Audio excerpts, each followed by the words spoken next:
حلیم فدایي: د طالبانو حکومت باید د ملاکراسۍ او پلویان یې د ملاکراټ په نوم باید یاد شي. سلام، وخت مو بخیر. پام وکړئ د نن ورځې تازه او مهم خبر ته. د پکتیا پخوانی والي محمد حلیم فدایي له خبري رسنیو او ټولنیزو رسنیو له کارکوونکو غوښتي چې د طالبانو حکومت ته د ده لخوا وړاندې شوي بدیل اصطلاحات وکاروي. ښاغلي فدایي پر خپله ایکس ټولنیزه پاڼه باندې د طالبانو حکومت او پلویانو په اړه د خپلو وړاندې شویو بدیل اصطلاحاتو اړوند لیکلي: طالبانو حکومت ته ملاکراسي او ځکه باید ووایو چې دا د ملایانو حکومت او د ملایانو له لوري د ملایانو لپاره دی. څوک چې پلویان دي هغوی ته باید د ملاکراټ اصطلاحات وکارول شي.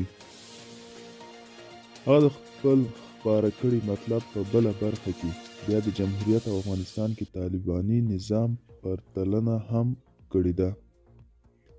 د فدایي په باور د ولسواکۍ د پلویانو د نظام شناخت دا دی چې د خلکو حکومت د خلکو لخوا او د خلکو لپاره وي، چې مشر ته یې ولسمشر اصطلاحات کاروو او ولس رایه ورکوي.